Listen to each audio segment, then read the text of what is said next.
Jadi sebenarnya tidak ada dampaknya. Ya. Biasa aja ya? Ya biasa aja, tapi kemarin saya tanya Pak Wabub, Pak Wabub dampaknya apa? Kuat di ranjang. Ya. Maksudnya itu tidurnya lebih lama. Yeah. Pak Bupati merasa Kiku nggak dulu sering melapor, sekarang dilapori. Dulu hanya memberikan rekomendasi, sekarang mutus gitu. Samaan Kiku nggak? Ya awal-awal begitulah. Awal gitu ya Pak ya? Saya kadang masih lupa. Oh lupa? Ya harus berkantor di sebelah. Oh iya. Program saya ke depan salah satunya adalah Jamula, ya, Jalan Mulus Lamongan. Oh, Jamula itu Jalan Mulus Lamongan. Bukan iya. Jamila.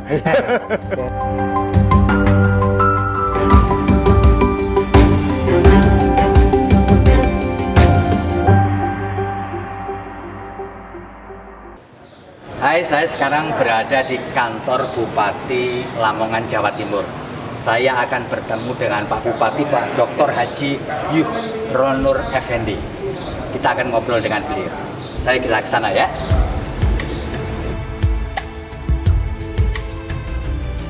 Yuhronur Effendi adalah Bupati Lamongan periode 2021.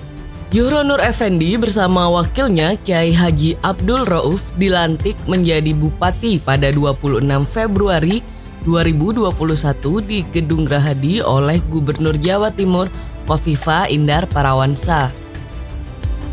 Dalam hal karir, pada tahun 1986 Yuhronur Effendi mulai aktif menjadi PNS. Pada tahun 1999, ia menjabat sebagai Kasubag Verifikasi BKBD Lamongan. Di tahun 2004, menjabat sebagai Kepala Bidang Anggaran Kabupaten Lamongan. Setelah karirnya naik di tahun 2004, ia dipasrahi tanggung jawab sebagai Direktur BPR Bank Daerah Lamongan. Pada tahun 2012, selama mengabdi menjadi abdi negara, membuatnya diangkat menjadi Sekretaris Daerah atau Sekda di Kabupaten Lamongan. Ia juga pernah menjabat sebagai CEO Persela Lamongan. Assalamualaikum Pak Bupati. Waalaikumsalam warahmatullahi wabarakatuh. Terima kasih sudah bersedia menerima kami. Siap. Kita ngobrol santai saja. Boleh. Pak Bupati. Pak Bupati begini, kebetulan waktu Pak Bupati menjadi Bupati mendapat amanah dari hasil Pilkada tahun 2020 di seluruh dunia, bukan hanya Lamongan tapi di seluruh dunia sedang mengalami pandemi COVID-19. Ya. Pak Bupati bisa cerita nggak kondisi COVID-19 terkini di wilayah Kabupaten Lamongan dan bagaimana upaya-upaya yang telah dan akan dilakukan untuk memutus mata rantai penyakit ini, Pak Bupati? Ya. Baik, terima kasih Mas Febi. Mas Febi. Jadi kebetulan alhamdulillah Kabupaten Lamongan pada hari ini sudah masuk di dalam zona kuning. Zona kuning, alhamdulillah ya. Hari yang lalu kita masuk zona orange dan ini terus kita jaga. Kita jaga bukan berarti zona kuning itu terus kita bisa bersenang-senang. Ya. Dan kasus aktif pada hari ini memang tinggal 35. Dari ya. sekitar ribuan yang kemarin. Ya. Dan alhamdulillah tingkat kematian juga semakin menurun. Ya. Dan ini upaya-upaya yang telah kita lakukan, memang kita terus menggencarkan vaksin, ya yang hari ini terus kita berlangsung, dan juga kita melakukan terus mengevaluasi, ya, memonitoring pelaksanaan PPKM yang sudah dilaksanakan di 474 desa di Kabupaten Lamongan ini. Itu upaya-upaya kami, di samping memberikan edukasi kepada masyarakat bahwa kita bukan berarti zona kuning ini kita terus menyepelekan, menyembronokan dan sebagainya. Ini terus kita edukasi supaya masyarakat itu ingat bahwa di sekitar kita itu pandemi masih ada. Ya, pandemi masih ada, sehingga terus kita beradaptasi. Makanya dengan yang kita namakan dunia barulah sekarang ini. Begitu Mas Ebi. Pak Bupati begini. Pak Bupati kan bukan orang baru nih ya di pemerintahan Kabupaten Lamongan ini. Dulunya pernah jadi sekda. Pak Bupati, pernah nggak ketika keliling ke kampung-kampung mensosialisasikan bagaimana kita bisa memutus mata rantai COVID-19 itu ada warganya yang tidak percaya ada COVID-19 ini. Ya apa ini ya, enggak bener nih. Pernah nggak ada warganya yang mengaku tidak percaya bahwa COVID ini sebenarnya ada atau tidak? Betul, pastilah. Ya. Jadi itu tidak hanya warga biasa dan masyarakat biasa, tapi juga kadang-kadang ada tokoh masyarakat, bahkan masyarakat terdidik yang merasa sangat percaya diri bahwa mereka tidak akan tertular atau terpapar oleh COVID-19. Namun demikian, setelah kita tunjukkan pengalaman-pengalaman yang ada, setelah kita berikan edukasi dan kita berikan contoh-contoh, ya ternyata bahwa COVID ini bisa menyerang, bisa terpapar kepada siapapun juga. Ya, termasuk Pak Wabub ini juga, beliau ini lulusan COVID. Ya, makanya sekarang titelnya tambah LC ini. Jadi Pak Wabub ini, LC ini bukan lulusan Kairo, tapi lulusan COVID-19. Gitu. Artinya kita berikan pengertian kepada masyarakat bahwa faktanya ini bisa menyerang kepada siapapun juga gitu. Pak Bupati, ini banyak cerita, banyak rumor yang mengatakan masa sembarang orang sakit meninggal di COVID-in, di COVID-in supaya dapat biaya COVID.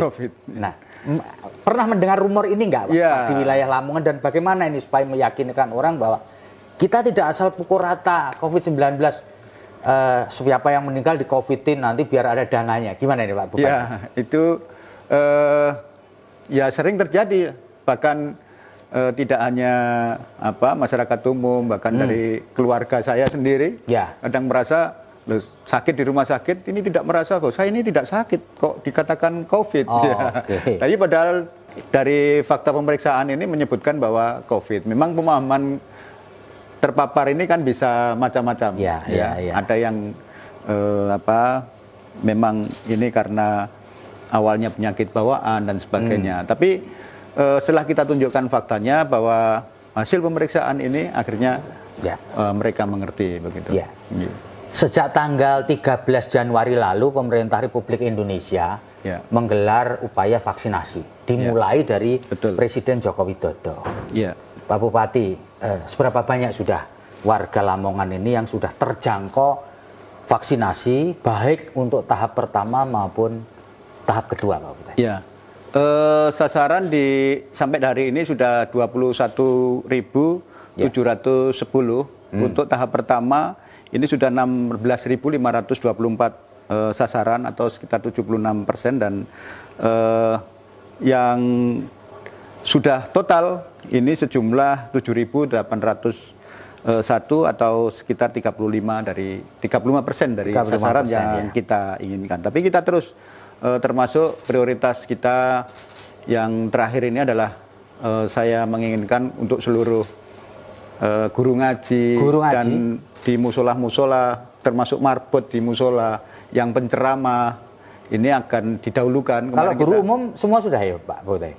Untuk layanan publik sudah, layanan publik sudah.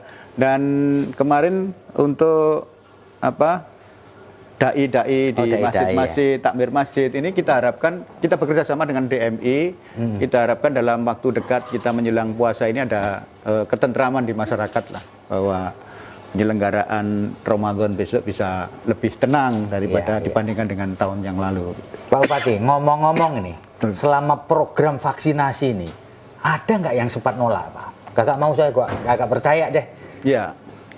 Dan ternyata sampai saat ini pun kita belum pernah mendengar penolakan. Bahkan yang sering saya dengar justru sebaliknya. Mereka berebut ingin untuk ikut divaksin. Dan hampir semua tokoh-tokoh masyarakat, kiai-kiai, saya dan Pak Wabub ini sudah merasakan. Jadi sebenarnya tidak ada dampaknya. Biasa aja ya? Ya biasa aja, tapi kemarin saya tanya Pak Wabub, Pak Wabub dampaknya apa? Kuat di ranjang. Maksudnya itu tidurnya lebih lama, gitu. Karena efek dari COVID ini kan ngantuk. Gitu. Ngantuk, ini menarik, jadi kuat di ranjang. Jadi tidur terus ya? Tidur terus, ngantuk. Jadi bisa kuat di ranjang. Kita ada joknya begitu. Tapi tidak ada masalah. Sampai saat ini pun justru yang saya dengar masyarakat lebih ingin untuk segera divaksin daripada yang penolakan. Dan sampai saat ini saya belum mendengar sama sekali di Lamongan ini ada penolakan. Termasuk ada dampak yang signifikan belum ada ya Pak ya? Belum ada yang serius. Belum ada yang serius. Bahwa kalau ngantuk sih ya, wajar aja Pak. Itu kan mungkin kurang tidur atau tegang atau memang sebelumnya kecapean. Iya. Pak Bupati, selama proses pandemi ini tentu akan mengganggu, sedikit banyak mengganggu lah. Pertumbuhan ekonomi, betul, kinerja, dan seterusnya. Nah di tahun 2021 ini, di 100 hari pertama pemerintahan Pak Bupati dengan Pak Wabub, yang prioritas yang paling utama apa Pak? Ya, betul. Di dalam 100 hari kerja ini memang saya punya 5 fokus. Selain 11 program yang akan saya kembangkan. Tapi 5 fokus yang saya lakukan sekarang ini adalah yang pertama tentu penanganan pandemi ini. Supaya pandemi ini semakin menurun, termasuk mensukseskan vaksinasi dan penularan ini tidak terus. Itu nomor 1 ya itu ya? Iya, penanganan pandemi. Dan yang kedua yang tidak kalah penting sebenarnya adalah kebangkitan ekonomi masyarakat kembali, khususnya UMKM. Untuk itu saya terus mengembangkan di 100 hari pertama ini bagaimana masyarakat bisa bergairah kembali. Karena selama COVID ini, di pertumbuhan ekonomi di Kabupaten Lamongan ini terkontraksi. Itu sampai berapa Pak? Sampai sekarang ini 2,65%. Untuk Q pertama tahun 2021. Betul. 21. Kalau di Q4 2020 masih ingat Pak? Sekitar 5,5% lah. Plus kan? Iya plus tentu. Iya. Di tahunnya lalu. Berarti lebih bagus daripada rata-rata pertumbuhan ekonomi nasional kan berarti? Kemarin begitu. Tapi sekarang dengan terkontraksi ini kita justru rata-ratanya masih di bawah provinsi maupun nasional. Gitu. Iya. Paling terkena dampaknya untuk pertumbuhan ekonomi ini bidang apa Pak? Untuk Lamongan ini? Ya tentu UMKM. Oh UMKM. Ya, UMKM. Kalau pertanian justru tidak ada kendala yang berarti dan hitungan kita kemarin masih terjadi kenaikan untuk produksi, khususnya padi karena sebagian besar di Lamongan ini pertaniannya adalah padi. Itu tidak sama sekali tidak terkena. Tapi untuk sektor UMKM ini yang mengakibatkan banyak kenaikan tingkat pengangguran terbuka maupun karena kita menyadari bahwa di sektor UMKM ini banyak kendala ketika di masa pandemi ini. Kadang-kadang mereka bisa berproduksi tapi tidak bisa menjual saluran penjualannya. Pasarnya sepi, lalu lalang masyarakat. Untuk itu sekarang ini kita dorong lah supaya mereka bergairah kembali. Bergairah kembali untuk berproduksi, juga bergairah kembali untuk saling membeli. Produk-produk lokal khususnya produk-produk Lamongan. Makanya kemarin juga saya melonsing gerakan Ayo Beli Produk Lamongan ini, maksudnya supaya para produsen UMKM ini bisa lebih bergairah gitu. Itu yang kedua Pak. Yang ketiga? Yang ketiga kita terus memperbaiki kualitas layanan pendidikan dan kesehatan. Karena kita tahu bahwa selama pandemi ini banyak siswa yang belajar daring, tidak ketemu gurunya dan sebagainya. Ini kita evaluasi kembali. Apa langkah-langkah itu sehingga tidak terjadi kualitas penurunan pendidikan bagi siswa khususnya. Begitu juga kesehatan. Saya inginkan kesehatan ini semakin aktif, semakin aktif untuk mendekatkan pelayanan kesehatan itu kepada masyarakat yang paling bawah. Sehingga akses untuk mendapatkan layanan kesehatan ini di tengah pandemi ini justru semakin mudah, tidak semakin sulit bagi masyarakat. Yang keempat? Yang keempat, saya ingin layanan publik ini justru semakin baik. Di tengah pandemi ini adalah digitalisasi. Digitalisasi yang menggunakan layanan publik ini bisa lebih cepat, lebih baik, lebih transparan dan akuntabel kembali. Kelima, prioritas kelima? Prioritas yang kelima ini infrastruktur. Sebenarnya ini agak ke atas infrastruktur. Jadi fokus kita ini sebenarnya ini bukan 1, 2, 3, 4, 5 ini merupakan urutan, tapi semuanya ini menjadi penting. Jadi yang satu hal yang infrastruktur. Apa yang dimaksud infrastruktur? Di tengah pandemi, kemudian di tengah musim bencana, saat ini banyak sekali infrastruktur kita, khususnya jalan ini yang rusak, yang rusak. Dan banyak yang terendam banjir saat ini, bahkan ada beberapa desa yang sekarang masih ada genangan-genangan itu.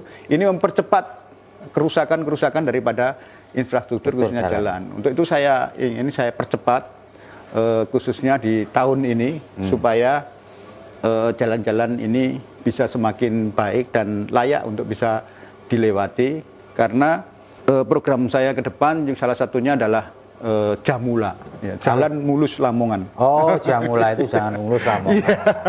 Bukan Jamila. Jalan Bukan Mulus Jamila, Lamongan, Jalan Mulus Lamongan. Jadi salah satu fokus ini juga terus, walaupun dengan cara pemeliharaan, tapi setidaknya ini segera tertangani, supaya tidak ada kendala masyarakat ini di dalam menggerakkan pertumbuhan ekonominya, masyarakat ini bergerak aktivitasnya, baik pendidikan, baik ekonomi, baik kesehatan, yang semuanya ini dimulai daripada infrastruktur jalan itu, gitu Pak.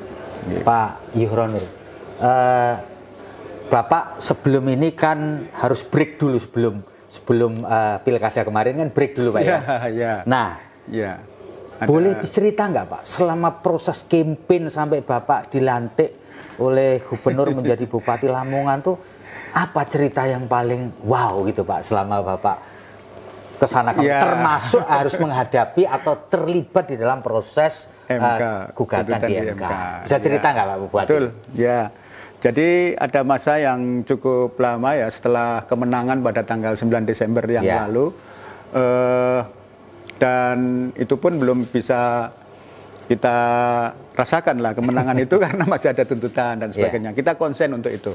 Tapi di dalam perjalanan itu untuk mengisi waktu, saya dan Pak Yai Rauf ya tetap turun-turun ya, sehingga seperti saat masa kampanye dulu, saya juga serap aspirasi masyarakat. Saya mengunjungi beberapa tempat yang mungkin pada saat saya menjadi sekda dulu belum pernah mengunjungi tempat itu dan sebagainya. Tapi saya mendapatkan banyak hal ya, hikmah banyak hal ketika dalam masa jeda itu saya bisa berkeliling kemana-mana, sehingga saya mendapatkan banyak hal yang saya jadikan masukan untuk membuat program termasuk di dalam RPJMD nanti itu. Gitu. Pak, setelah kemudian menghadapi gugatan di MK, lalu kemudian dilantik, apa yang Bapak rasakan ketika Bapak jadi sekda sama jadi bupati ini? Beda yang Bapak rasain apa ini? Ya, apa lebih merasa, wah aku bukan, justru merasa tanggung jawabnya semakin besar. Kalau kemarin saya menjadi sekda, hal ini nanti saya akan sampaikan kepada Pak Bupati untuk diputuskan, diperlukan tindak lanjutnya dan sebagainya. Nah sekarang ini saya jadi bupati, sehingga tidak ada lagi. Berarti harus saya putuskan dan harus saya kerjakan sendiri gitu. Artinya perbedaan yang lebih terasa yaitu tanggung jawabnya yang semakin besar gitu. Pak Bupati merasa kikuk nggak? Dulu sering melapor, sekarang dilapori. Dulu hanya memberikan rekomendasi, sekarang mutus gitu. Saman kikuk nggak? Ya awal-awal begitulah. Awal gitu ya Pak ya. Saya kadang masih lupa. Oh lupa. Ya harus berkantor di sebelah. Oh ya itu bagus Pak, lupa itu. Jadi lupa ruangnya ke sono. Kadang saya mendisposisi, salah kamar. Iya. Biasanya saya waktu sebagai sekda mendistribusikan surat-surat itu kepada asisten 1, asisten 2. Makanya padahal sekarang saya harus mendisposisinya itu kepada sekda. Saya lupa kalau saya sekarang mendisposisinya kepada sekda. Sebagainya. Ya ada kebiasaan-kebiasaan yang 9 tahun lah menjadi sekda. Tapi saya rasa itu adaptasi kebiasaan saja yang insya Allah itu bisa kita atasi. Pak, ini ada guyonan Pak. Betul. Apa benar ya supaya menjadi Bupati Lamongan itu harus jadi sekda dulu? Jadi ya sebenarnya kebetulan saja. Jadi kan tidak enak nanti, berarti Pak Wabub kan tidak bisa jadi bupati. Pak Wabub kalau jadi bupati kan harus jadi sekda dulu nanti. Saya rasa ini satu kebetulan saja sehingga betul ada proses kesinambungan tadi yang saya itu kan gitu. Jadi ada proses kesinambungan jadi lebih enak. Gitu. Betul ya. Proses kesinambungan itu memang sangat diperlukan lah. Sehingga dalam sebuah program keberlanjutan itu perlu ada sebuah kontinuitas dan change. Artinya kontinuitas dan change itu harus tetap dilakukan ya. Tidak bisa kita tiba-tiba akan melakukan sebuah perubahan tanpa kita melakukan sebuah kontinuitas dulu. Tiba-tiba kita putus tanpa ada kesinambungan dulu. Itu yang saya rasa tidak mungkin dalam suatu pemerintahan gitu. Oke. Pak Bupati, sekarang ini setelah masa reformasi itu banyak kepala daerah itu yang terpaksa nyantri di KPK. Betul. Ya. Ini satu fenomena yang unik. Ya. Pak Bupati merintis karier dari bawah. Betul. Ya, dan mengenal betul betitetnya birokrasi lah istilahnya. Pak, bagaimana cara Bapak untuk mencegah supaya sampai 2024 Bapak aman? Siap. Tidak harus menjadi santrinya KPK, Pak. Gimana ini? Ya. Pak Bupati punya kiat itu? Iya, saya pikir itu kita perbaiki sistemnya dulu. Kemudian yang kedua adalah komitmennya. Sistem saya kira kita sudah ada. Dan alhamdulillah Lamongan ini untuk sistem dan seluruh prosedur dalam menjalankan pemerintahan ini, kalau KPK itu punya sebuah aplikasi yang namanya MCP. Kebetulan Kabupaten Lamongan itu selalu yang terbaik di Jawa Timur maupun di nasional. Sebenarnya bukan persoalan terbaik dan tidak, tapi sebenarnya kita waktu itu Pak Bupati dan saya waktu itu menjadi sekda punya komitmen jika sistem ini kita gunakan dan kita lakukan dengan implementasikan dengan benar, insya Allah semua akan selamat dan terhindar dari hal-hal yang aneh-aneh gitu ya. Jadi saya pikir kita perbaiki sistem dulu. Yang kedua komitmen kita semuanya. Kalau semua kita komitmen mulai dari atas sampai di bawah ini komitmen dalam menjalankan pemerintahan ini menggunakan sebuah sistem dan prosedur yang benar. Saya yakin semuanya itu bisa. Menurut Pak Bupati, penandatanganan fakta integritas gitu-gitu itu masih perlu nggak sih? Sebenarnya sangat perlu masih. Ya tinggal bagaimana proses internalisasi itu kepada masing-masing pejabat yang menandatangani. Kadang-kadang mereka masih diperlukan sosialisasi kembali bahwa penandatangan komitmen ini perlu dan harus diinternalisasi bahwa inilah komitmen gitu ya. Perjanjian kerja, perjanjian komitmen, fakta integritas dan semuanya ini tinggal bagaimana mensosialisasikan supaya ini tersosialisasi baik kepada masing-masing individu yang ikut bekerja itu. Pak Bupati, Anda adalah pejabat karier, ya, non politisi. Betul. Ya kan. Tetapi Anda diusung oleh partai politik. Betul. Nah, bagaimana ini menjembatani atau kasarnya itu bagaimana Anda membalas budi dalam tanda petik kepada partai-partai yang telah merekomendasikan Pak Bupati ketika maju jadi kepala daerah ini? Gimana ini? Iya, ya memang komitmen yang saya berikan. Begini dulu, adanya partai politik sebenarnya mempunyai tujuan dan keinginan yang sama untuk kesejahteraan masyarakat. Ya.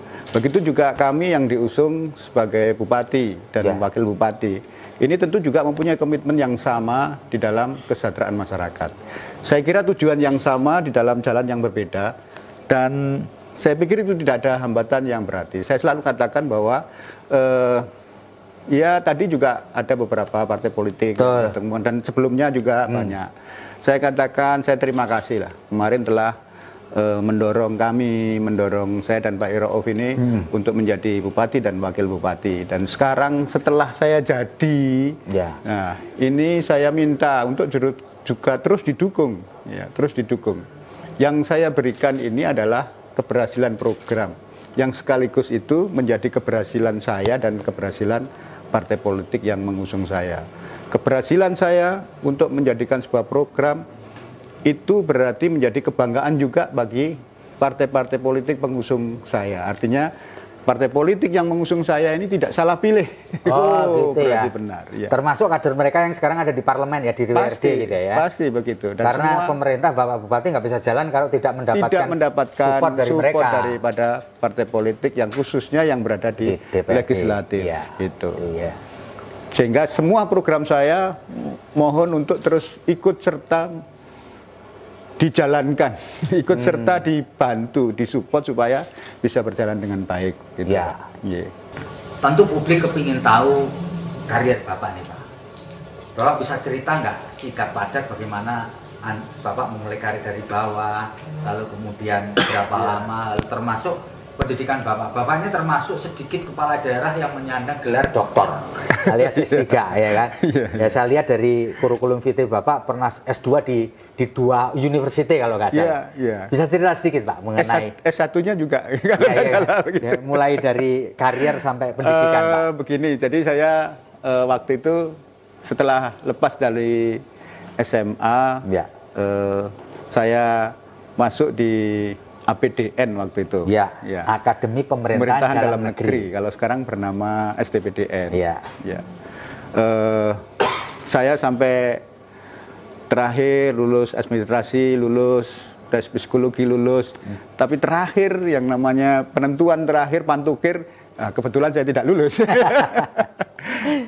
Sudah tidak ada lagi sekolah dan saya sekolah di Surabaya. Waktu itu, tapi saya tetap bertekad lah. Saya harus menjadi yang terbaik. Makanya setelah tidak lulus di STPDN itu ada tes PNS. Ya, waktu itu di Gelora Tambak Sari juga ikut. Dan kebetulan waktu itu saya ditempatkan sebentar di Surabaya. Kemudian saya ditempatkan di Lamongan ini. Saya mulai karir benar-benar dari bawah. Tapi saya tidak pernah patah semangat. Saya harus terus berusaha menjadi yang terbaik. Makanya saya sekolah, bahkan saya rasa waktu itu ya sangat harus tiap sore ke Surabaya untuk kuliah dan sebagainya. Kalau diingat-ingat itu ya menyenangkan, tapi sebuah perjuangan. Kampusnya di mana Pak Putih? Kampusnya di Keputih. Di Keputih ya. Kemudian juga S2 juga begitu. Kebetulan saya waktu itu sudah menjabat sebagai kasih atau kasubag. Ya, saya juga waktu itu ditugaskan oleh Pak Bupati menjadi direktur di BPR. Ya, waktu BPR itu Bank Pasar. Ya, saya ingin profesional. Saya kuliah lagi khususnya di bidang ekonomi administrasi administrasi ekonomi ya. Dan kuliahnya di beberapa kota karena kebetulan di UGM, jadi saya harus sering kuliah di Jogja atau kadang di Surabaya. Tapi ini juga kalau dirasa gitu ya mungkin kok bisa ya gitu. Tapi dengan semangat semuanya saya yakin bisa dilakukan. Terus saya ingin terus profesional, kembali ditarik ke Bapeda waktu itu. Saya harus terus mengupgrade lah, katakan begitu. Saya kuliah lagi di Malang, di Brawijaya.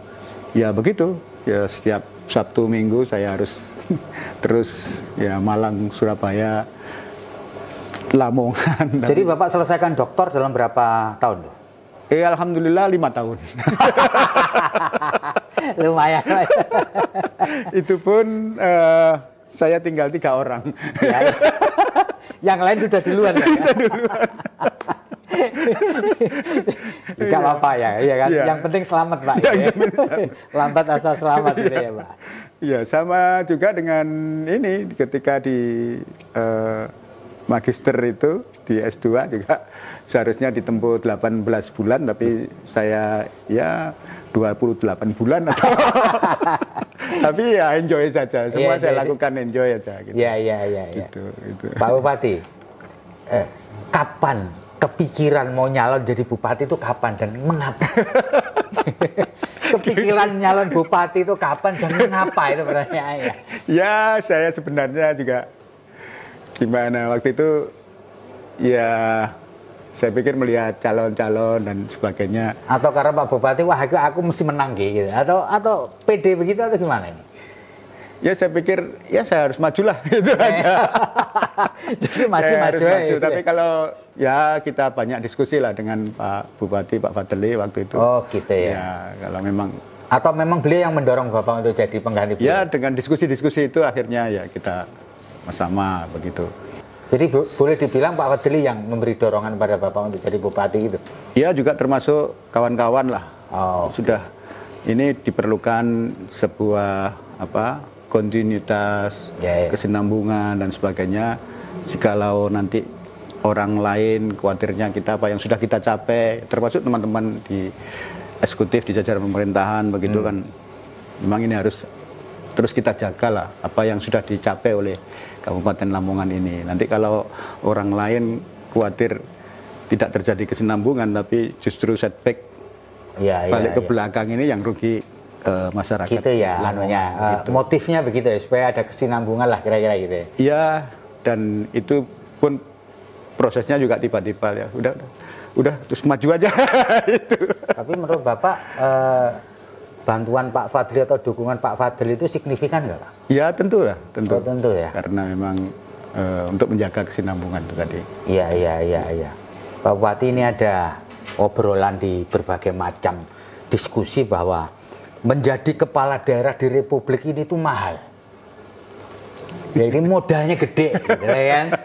Karena modalnya gede, maka modal ini harus kembali dong. Gitu. Nah, ketika kembali kadang-kadang kepleset. Kalau menurut Pak Bupati, pendapat ini benar atau separuh benar atau nggak benar? Ya semuanya itu bisa.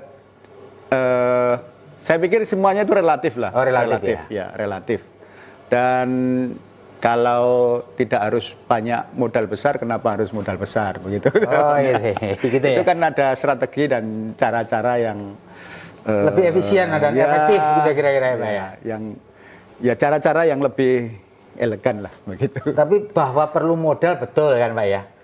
Masa maju nggak perlu modal belas kan nggak mungkin? Ya pastilah. Ya pasti. Kita melakukan survei saja harus perlu biaya dan sebagainya. Kita melakukan kampanye juga perlu biaya. Tapi jangan khawatir, saya nggak akan tanya kok modal Bapak.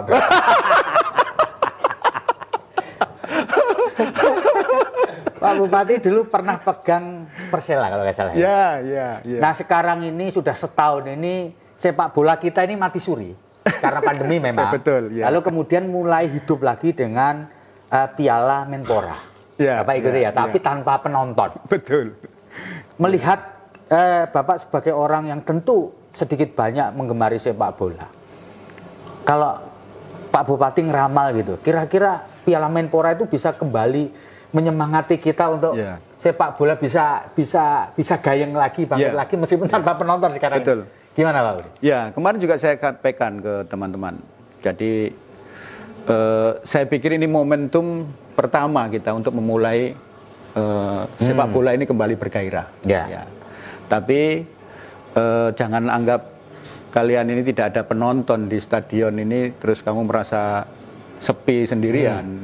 Yang nonton kamu ini orang se-Indonesia. Iya, lewat televisi, lewat internet. Hanya tidak menunjukkan supporternya ini pecel lele Lamongan atau soto ayam Lamongan. Tapi aura, dorongan dan spirit ini saya yakin masih menggema di. Saya lihat kemarin saya dalam satu perjalanan ada pertandingan Persib lawan mana tadi malam ya. Ya di mana-mana ya orang. Oh Bali United. Bali United sorry ya. Ya Bali di United Persib. Kendaraan di tempat-tempat pemberhentian di bandara dan semuanya ini orang ya melihat di TV karena saking kangennya. Iya Pak. Makanya saya katakan bahwa Piala Menpora ini adalah momentum kita untuk memulai kebangkitan sepak bola kembali untuk bisa berjaya, sehingga saya katakan kepada teman-teman ya jangan sia-siakan lah momentum dan kesempatan ini. Nanti kalau ini berjalan dengan sukses, tidak ada efek kembali kepada pandemi, saya yakin nanti pemegang kepentingan pasti akan memberikan kelonggaran-kelonggaran lanjutan. Iya, betul, kelonggaran lanjutan. Iya. Kita tunggu saja apakah Olimpiade di Tokyo nanti juga bisa sukses atau tidak, Pak Bupati ya. Betul. Pak Bupati, kita mohon Pak Bupati menyampaikan closing statement pada para pembaca kita, terutama ketika kita harus menghadapi masa pandemi yang kita tidak tahu kapan ini berakhir? Hanya Tuhan mungkin yang tahu. Kita semua nggak tahu ini kapan.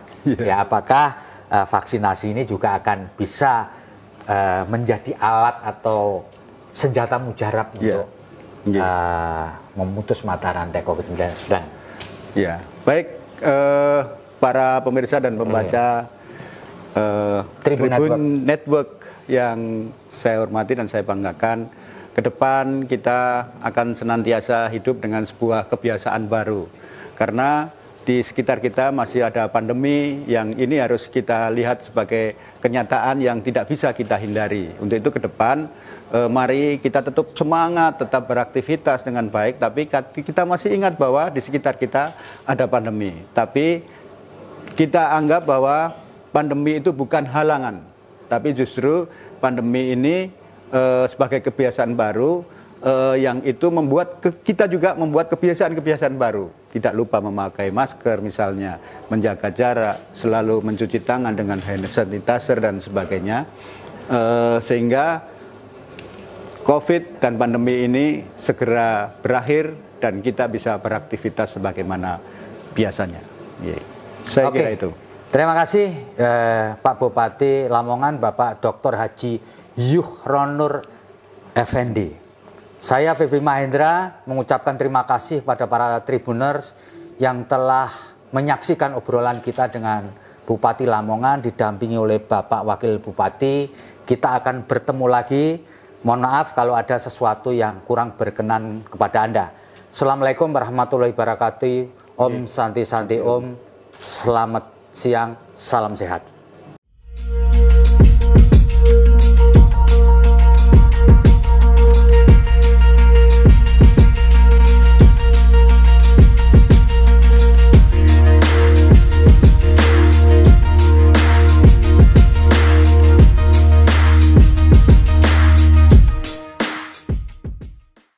Terima kasih sudah nonton. Jangan lupa like, subscribe, dan share ya.